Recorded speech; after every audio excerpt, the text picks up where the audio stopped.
Monday, week 4. Instead, shout for joy and be glad forever in what I am creating. Indeed, I am creating Jerusalem to be a joy and its people to be a delight. I will rejoice in Jerusalem and exult in my people.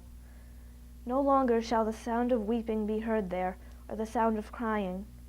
No longer shall there be in it an infant who lives but a few days, nor anyone who does not live a full lifetime.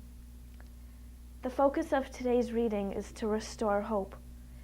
Even in biblical times, people were tempted to despair and give up on God and turn to idols. This passage is meant to remind them that God will provide for them. After the death of Jesus, some disciples have been tempted to give up on him.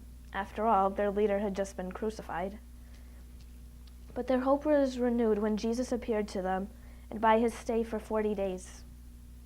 Even after the ascension into heaven, they had a new strength, which helped the apostles travel to foreign lands, preaching the gospel. The purpose of Lent is to prepare first for Good Friday, and this restores the hope that there is no limit to God's love.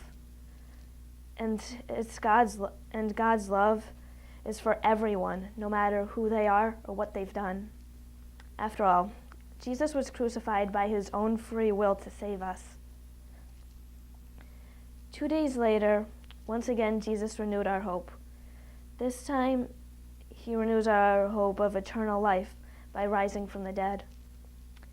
Even though we were not actually present at the time of the resurrection, we are still able to witness it every time we go to Mass.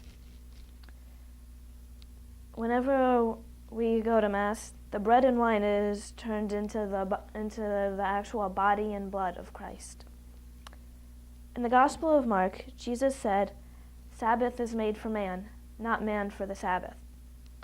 The purpose of this is not only to rest, even though that is definitely part of it.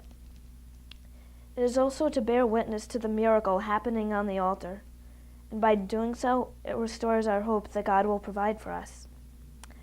I guess a good analogy would be the retreats we have every semester.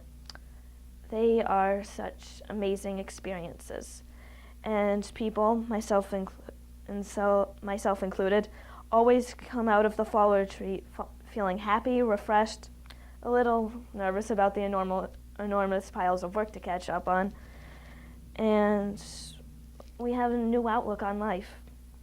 These feelings don't last long. They usually go away after only a few weeks, or maybe even days.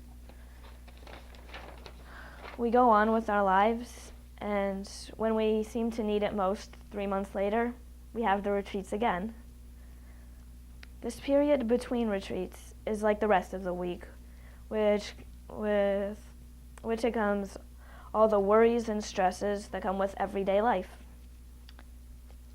After a full week of that, we return once again to be reminded of the power and love of God. In this time of Lent, we should remember the love of God to send his only Son to be killed for our sake, and his power to defeat death itself so that all people can enjoy eternal life.